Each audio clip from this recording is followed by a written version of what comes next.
Investors Chronicle.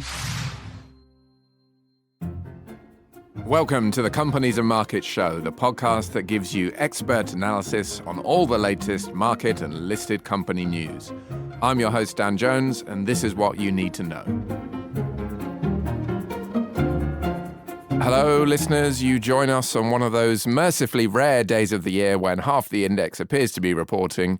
It's Thursday, the 27th of February as we record, and we will begin in just a moment with a look at the biggest riser of the day on the FTSE. That's Rolls-Royce. James Norrington, who kicked off our new Deep Dive series just last week with a look at the company, is here to discuss prospects for the FTSE 100 aerospace business. Then we'll turn to a business that's among the many being targeted by activists at the moment, medical device maker Smith Nephew, which will be hoping its pretty positive results from earlier this week will help it face down Cevian Capital. Mark Robinson and Julian Hoffman will talk us through things, and Mark will also explain why we've upgraded Irish medical supplier Uniphar in recent days too. To end, we will discuss our long read this week, all about another part of the market that's been powering ahead of late, the UK banks. Jemma Slingo joins to give us the lowdown on their latest figures, as well as how to value companies in the sector and the terms and metrics investors need to examine. We'll start with Rolls, though. James, the figures today, very strong all round, as the pretty positive share price reaction might suggest. A strong beat of estimates on profit, cash flows, some new midterm targets in there as well. Yeah, I think it was a very positive set of results. Roughly 8% for full year ahead of the broad consensus in terms of EBIT and 9% in terms of free cash flow. The guidance has been ranged. The company's very upbeat and bullish. They're predicting ahead of the midpoint of the range for estimates for full year 25 for EBIT and free cash flow. And importantly, out to 2028, it's sort of, they're estimating 3.6 billion to 3.9 billion of EBIT, which is operating profit, and 4.2 to 4.5 billion of free cash flow. And the free cash flow element is very important for this company in terms of the way you look to value it going forward. But also equally interesting for investors with Jam today, the dividend per share, the 6p announced today ahead of consensus, and they're talking about initiating a 1 billion buyback program. So all very positive stuff on the surface for investors.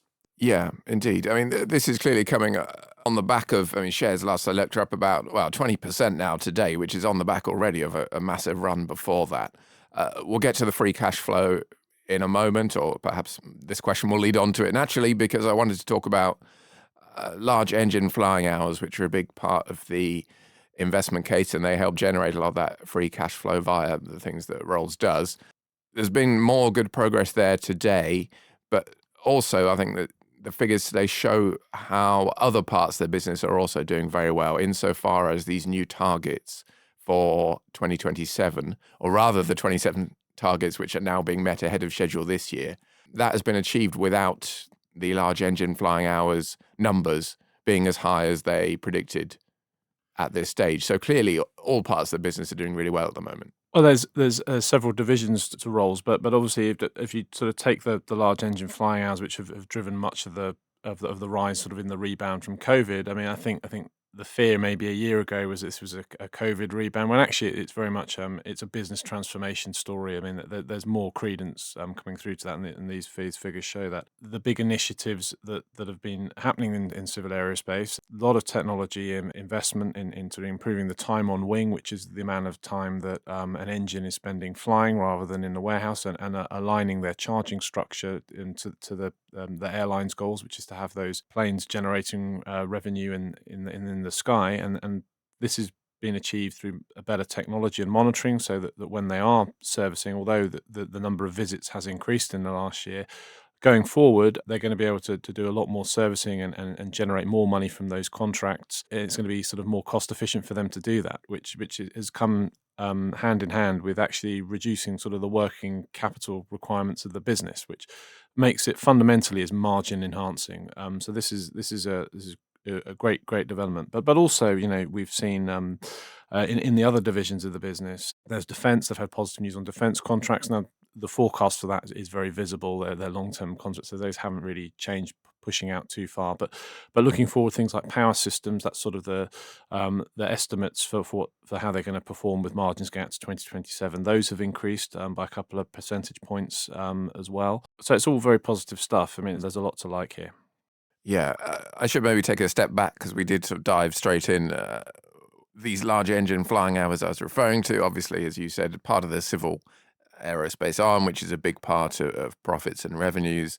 So as the airline recovery has taken hold over the last few years, those have been increasing. But as you say, it's really a story of a restructuring or a transformation of the business, not just a bounce back in travel as well. I mean, all those things are looking pretty positive, clearly, by the fact it's saying it'll reach its 27 targets this year, 2 years early. Aftermarket demand as well has also been pretty strong. The way clearly it makes a lot of money, not just from selling engines, but from servicing them. And that is partly a reflection perhaps of the fact that, as we know, there's a lot of constrained supply in the airline space, which to me would seem to lead naturally onto the fact that if you can't get that many new deliveries of planes and of parts, then you're going to run the existing engines for longer, and then there's going to be greater demand for aftermarket services, which also helps Rolls and helps improve that cash flow as well.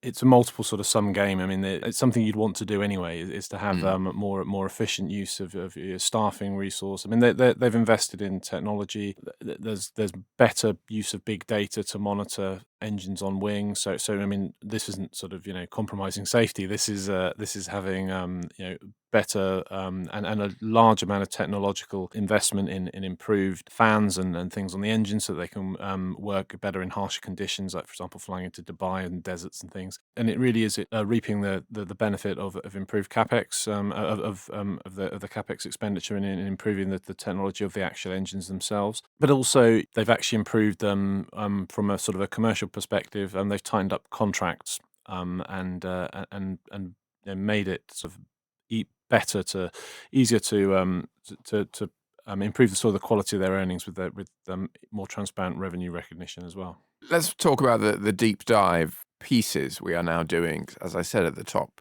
you wrote one on Rolls just the other week, very much with these full year figures round the corner in mind. There's a lot of things we're doing with these deep dives. Why don't we just talk in a bit more detail about what exactly that is? I mean, the name kind of gives it away to an extent, but why we're doing it and the kind of company we're focusing on as well. Well, initially we're looking at some of the larger companies in the FTSE, quite similar to what Gemma's feature we're going to talk about later on, the banks. We'll probably be doing a deep dive on some major banks later on as well. But we're looking at big companies with a lot of moving parts, a lot of divisions, looking at what drives their earnings, what's the most profitable part of their business, how are they allocating capital, are they allocating capital to the right part of their business to grow it, and importantly, what's the best way to view the valuation of these companies going forward, and judge, whether they're fairly valued and whether you should be buying now and how to assess that. Mm. The valuation points bring us to some of the aspects you raised about Rolls' own valuation in that piece, because I mean, we're a broad church. We don't just have one set opinion on the title for each company. But it's fair to say, I think, while we were early, very much so on the Rolls recovery got there, we're also early on sort of the shift from buy to hold, perhaps. And in this piece, though, we look at a couple of the ways that Rolls is maybe more attractively valued than the standard metrics. Free cash flow, again, really underpinning this, that if you look at that and how that's developed, the shares don't look quite as expensive as they might do on some other metrics. Well, the price to free cash flow measure. There's the main sort of players in this area. GE Aerospace in the US, Safran in which is a French company. GE and Safran have a JV for the narrow body air market, which is CFM International. Against Safran on a sort of a free cash flow basis, Rolls-Royce doesn't look that expensive at all. And given the innovations that have been happening and the way it is continuing to build out its free cash flow, I think that's an important part in why there's been further to run with this stock than people who are looking at it maybe just on a pure price to earnings basis, maybe a year ago and sort of called the end of it a bit too early. Indeed. Well, that narrow body aspect, it might also be interesting in future, mightn't it? Because Rolls are looking are getting a little bit more involved in that side of things where they haven't been so big, and that is a booming part of the aviation market too. So perhaps that's something that will need to happen for future progress. But as you mentioned before, there are a lot of moving parts with this business, and it's a good one to keep a close eye on. It's interesting that they're looking to do that a bit through partnerships. They've innovated with their UltraFan testing facility, and that's quite interesting. With a JV between GE Aerospace and Safran, that's quite difficult. That's a bit of a barrier. But with the UltraFan, that gives them sort of a new way of strategically playing that. So it's quite interesting again. Indeed. Well, we're going to move on now, but clearly this is a company that has attracted a lot of investors over the past couple of years, attracted a lot of people back, and today's been another very good day, and we'll see how long that continues. We're going to turn, though, to a company for whom things have been rather more mixed, to say the least, of late. That's Smith Nephew. Mark, I'll start with you. The figures out the other day, as I said at the top, there is this context of an activist pushing for a breakup, but the figures themselves weren't that bad. Yeah, by and large. I mean, Sevian Capital got involved subsequent to the period after well, actually, it was fairly recently, but it is a result of the period after the pandemic itself, when we saw this fall away in elective surgeries. And this obviously had a major bearing on financial performance of the business too. And there was talk, of course, that they were going to perhaps spin off the orthopedics business itself. A direct sale was probably out of the question because of antitrust issues there. But the company was seen to be in play at one point there. The results themselves reasonably well received by the market. Revenues were didn't go up by that much, really, just about 5%. But because of the operational gearing, there was a decent transition through to profit as well. And we've seen a trading profit margin in the region of 19%, 20%, something like that. The ongoing remedial measures under the 12-point plan that were again brought in subsequent to the disruption brought about by the pandemic, they're having a positive impact, although there are still some issues linked to cost inflation and negative trading impacts in China, which will make the sort of future prospects a little bit hazy. The share price has come up by a fifth since we outlined the investment case itself. And the forward rating, while it's not exactly screaming value, it's broadly in line with the consensus target rate. Indeed. Let me bring Julian in here, because this is a sector you've looked at in the past. Julian, what are your views on Smith Nephew, the shadow, the spectre of the activist calling for a breakup, which is far from alone in being a company targeted in that way at the moment? But what do you think about things? Yes, I mean, Smith Nephew is a hip company in the sense it's a company that makes hips. Indeed, it's not a particularly interesting share in many ways for investors.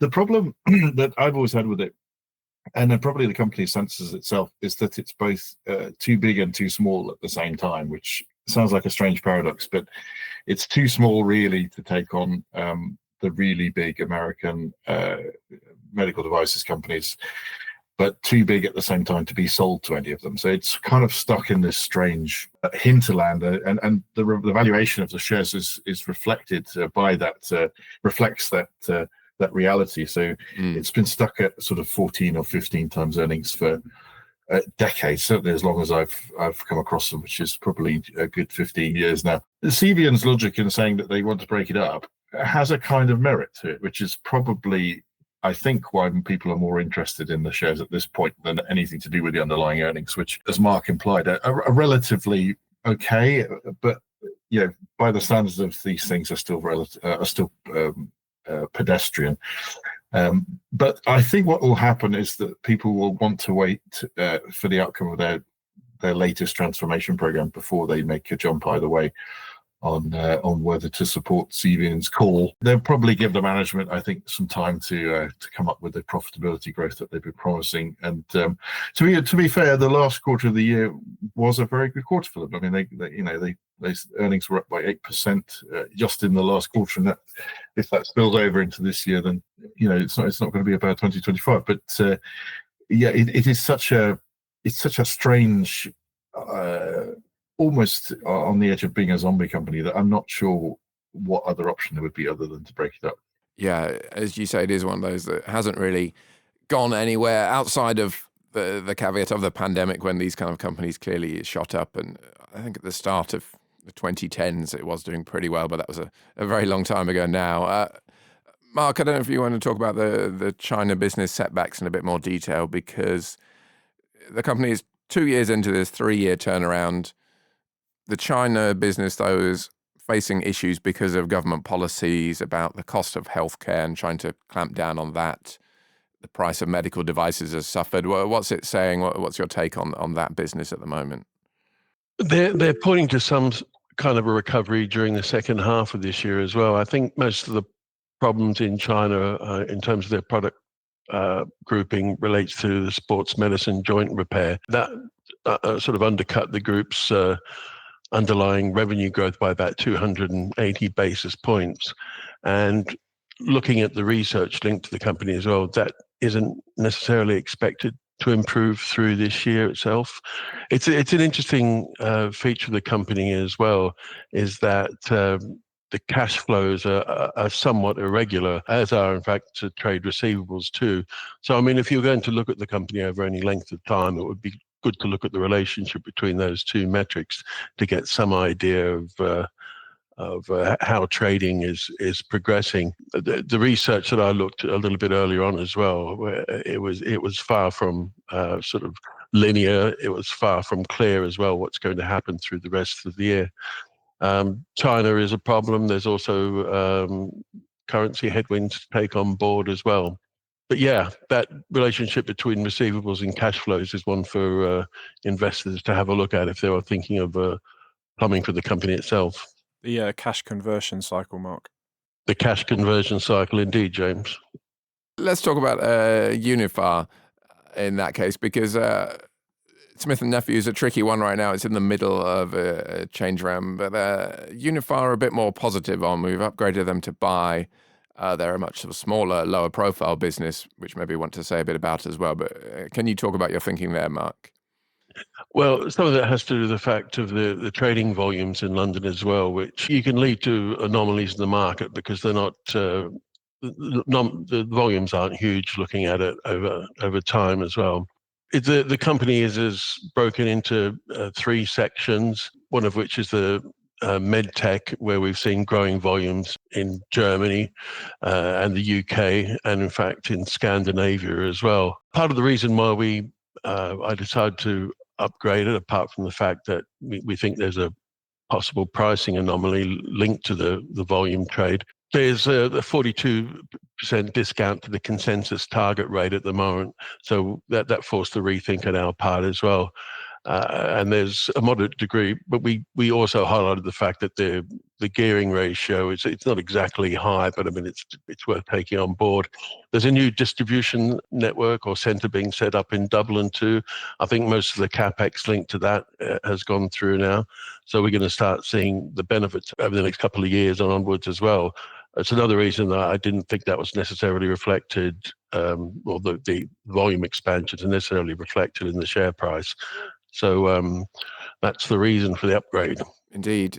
Yeah, as you say, there's some decent volume growth, organic growth there, looking fairly decent. This is a company I think we started covering, didn't we, just a couple of years ago. It's an AIM listed company, but we'll see. Hopefully it's one that can continue to prosper. You can now get 12 weeks of an Investor's Chronicle print and digital subscription for just £12. You'll get instant access to our website and our app, plus the magazine delivered to your door every week. Check the terms and conditions in the show notes for more information.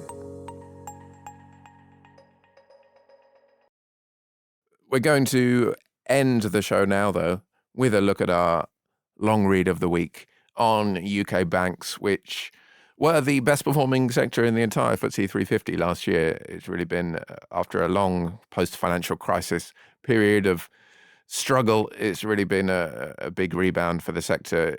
Jemma, why don't we talk about the piece itself the context for that to begin with, because it's kind of a banking 101, trying to explain to people who may now be coming to or coming back to the sector, what kind of things they need to look for. Exactly. It struck me when I was looking through banks' financials, they're just so different to any other sector, really. And there's this huge wave of weird acronyms and metrics that you just assume to know.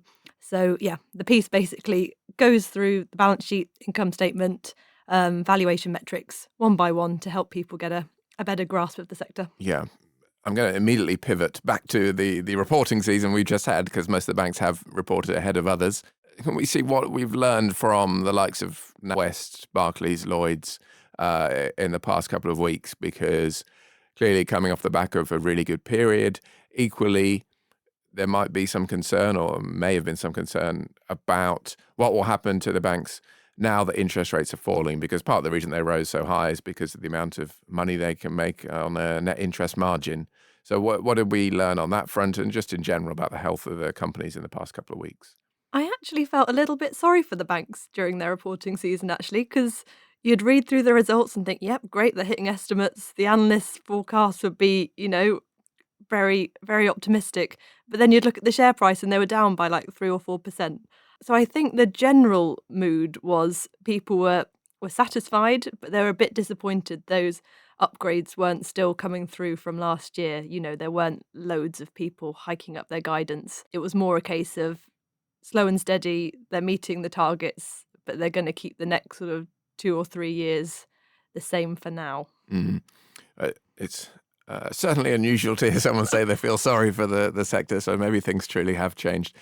One positive, though, for the year ahead is the fact that there are structural hedges in place, which is one of the terms we discuss in the piece, which should ensure, according to many observers at least, that banks are still able to make a lot of money from our deposits and prove very profitable even as base rates start to fall. Indeed. So, yeah, structural hedging is one of the terms we unpack. It comes up all the time in UK bank financials. It essentially delays the impact of interest rate movements. So in the last few years, we've seen interest rates coming up.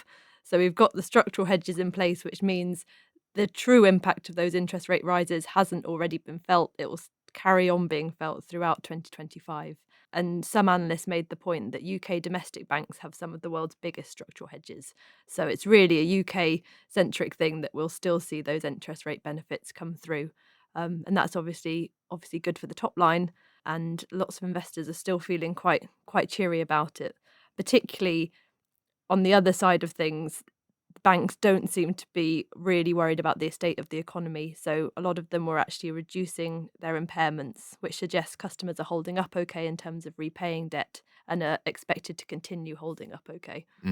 You mentioned the lack of or the subdued reaction, shall we say, to the figures themselves, but shares have been on the rise again in the past couple of weeks, past few days, for the likes of NatWest, Lloyds, which has a lot going on. There's the car finance issue, which has been moving the shares, and what happens with that, which we won't get into now, but also its stance on its risk-weighted assets, which is perhaps an exemplar of how tricky it may be to strike a balance on the subject, insofar as if you have a core tier 1 ratio, which is another phrase we talk about in the piece, if it's too low, people will get concerned that you don't have enough capital, but if it's too high, people will think you aren't taking enough risk. Exactly. So I won't dive into all the acronyms because it's not particularly radio friendly, but basically risk-weighted assets determine how much capital banks need to hold in order to protect depositors and reduce the risk of insolvency if things turn nasty. And if you've got a capital ratio that is too low, as we've seen in the past, people start to get very nervous. And I think that's a throwback to the financial crisis when capital sort of buffers were clearly not strong enough. But on the flip side, if it's too high, you have shareholders getting quite restless because, they want dividends, they want buybacks. You don't need to be holding all that capital, and they want some of it in their own pockets. So we've seen that sort of playing out at various individual banks over this reporting season. Yeah, Lloyds being one of them. Yeah. So they are reducing their one of their capital ratios essentially, which should again free up some more cash for shareholders, which will be well received, no doubt. Yeah, I think that has seemed to have triggered a bit of an improvement. Well, another improvement in the shares in recent weeks. Of course, it's not just capital. Liquidity is often the big issue, as we found out or have found out on many occasions over the past couple of decades. Even the other year, Silicon Valley Bank, it was the most famous near-term bank run or bank collapse, I suppose, if you will. Although we could also think about someone like Credit Suisse. There's always lots of options to choose from. But what should investors consider when it comes to liquidity? Because it's a very movable feast. It can be hard to judge ahead of time how liquid something is because liquidity conditions change. But there are some things to look at. Yeah, definitely. And also liquidity is all about sort of short-term obligations and whether banks can meet it. It's useful maybe to set out how that's different from capital as well, because capital is basically a measure of how well the banks can absorb the losses. But there are loads of different liquidity metrics. I mean, liquidity coverage ratio is one of the big ones that gets tracked. But essentially, they all want to answer one question, which is whether lenders have enough liquid assets, such as cash or something equivalent to cash, to ride out disruptions in the market. So if depositors suddenly got very nervous and wanted to start, getting their money back and putting it elsewhere, do they have sort of the cash in place to deal with those sorts of actions?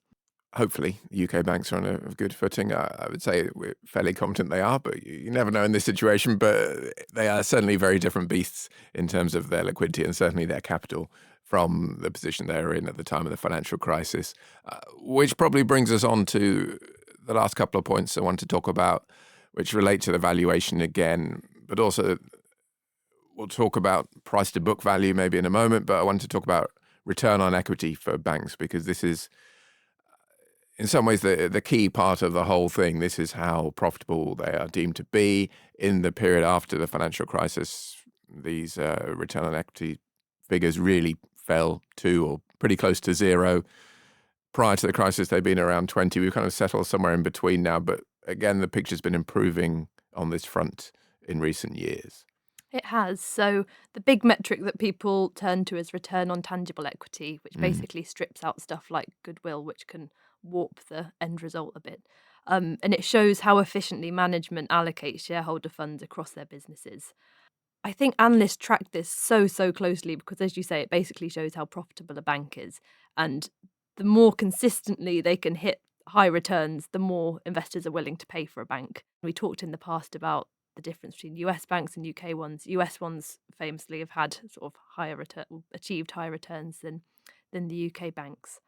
But as you say, it's sort of settled in the mid-teens. There haven't been any big changes announced by the banks this reporting season. So everyone seems relatively happy about sort of how well costs are being controlled, what the top line's looking like. So it feels a fairly settled situation at the moment. Yeah, and that's certainly a much better picture than it was at the time of the crisis again, and in many years after that. Price to book value then. Sorry, come in, James. So return on equity, so with valuing banks, return on equity against the cost of equity. So how much it costs a bank to raise funding, and then the return it makes. That's kind of really the nub of what it means for what a bank's doing. So how much wholesale funding and retail fund, all these sources, and how much it makes. That's really the yardstick of how good a business a bank is from an investment point of view. It's really the intersection of the last two things we've spoken about, as you say, return on tangible equity, the liquidity, having the confidence to be able to borrow, or the confidence of others to be able to borrow at a decent rate. We're going to wrap up, though, just with price to book value, because, again, this is something where for a long time banks were trading below book value because of various concerns that their assets or the ability to make money off those assets weren't as valuable as they said they were. However, things have improved now, and can we also talk a bit about why this is a better metric than price earnings when it comes to this sector? Yeah, so price to earnings is the ratio we tend to turn to when we're thinking about companies across all sorts of sectors. But a lot of analysts aren't keen on it because a bank's earnings can bounce around quite a lot, particularly if there are lots of impairments suddenly. So if you go back to 2020, suddenly earnings absolutely fell through the floor, valuation shot up, and really that didn't tell anyone anything that meaningful about actually the core value of a bank. And it was because those impairments they were anticipating Exactly. impairments. They were thinking things would go really south from the pandemic onwards, and that's why those impairments are so high. But with price to book value, you're essentially comparing the price to the net asset value. So you're sort of hooking it to the balance sheet. And balance sheets shouldn't change as much as earnings do. They tend to be, more stable. So you should have something which is a bit more useful in terms of it's not likely to change at the half year mark suddenly. And, you can compare banks for like basis on its sort of value of its balance sheet, which lots of analysts think is a more useful approach. Indeed, I think that's very sensible. Well, on that note, we have reached the end of the show. Our time is up, but thank you very much to Jemma, to James, to Mark, to Julian, and to our producer, Maddie Apthorpe. We'll be back next week with another Companies and Markets show.